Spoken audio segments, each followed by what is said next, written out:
আমরা একতরফা, দুই তরফা, তিন তরফা, এমনকি চার তরফা ভালোবাসাও দেখতে পাই। কিন্তু তোমরা জানো কি কে ঠিক কাকে ভালোবাসতো? রকলি ভালোবাসতো সাকুরাকে, কারিন, ইনো আর সাকুরা ভালোবাসতো সাসকেকে, আর সাসকে ভালোবাসতো তার ক্ল্যান এবং ফ্যামিলিকে, ইতাচি বাদে।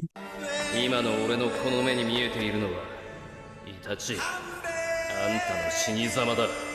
では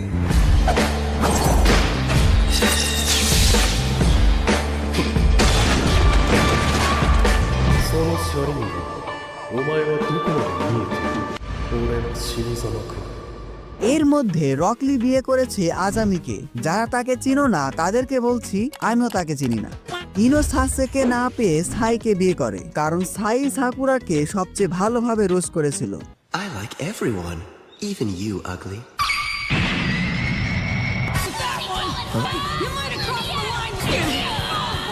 আর সাসকে ফাইনালি সাকুরার ফিলিংসকে অ্যাপ্রিশিয়েট করে তাকেও বিয়ে করে ফেলে। But he only love Naruto.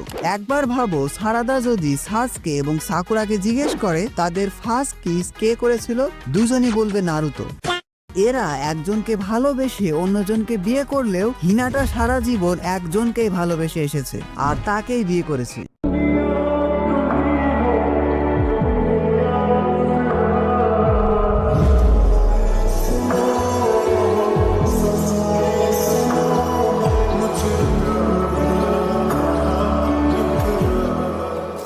Conan ভালোবাসতো ইয়াহিকোকে, নাগাটো ভালোবাসতো কোনানকে, আর ইয়াহিকো কাকে ভালোবাসতো তা জানি না, সম্ভবত কোনানই হবে। মাঝে মধ্যে এদের তিন তরফা ভালোবাসা দেখে আমি নিজেই অবাক হয়ে যাই। আর আমাদের পারভিসেস মাস্টার জিরায়ার একতরফা ভালোবাসা ছিল সুনারের উপর, বিকজ অফ হিজ 106। অন্যদিকে সুনারে ভালোবাসতো ড্যানকে, আর ওরচিমারু যে কাকে ভালোবাসতো, ভাইরে ভাই এটা তোমরাই কমেন্ট করে জানাও। সম্ভবত ফরবিডেন জুৎসুকে। ইতাচি ভালোবাসতো ইজুমিকে, কিন্তু সে তার ছোট ভাই সাসকেকে ইজুমির থেকেও বেশি ভালোবাসতো।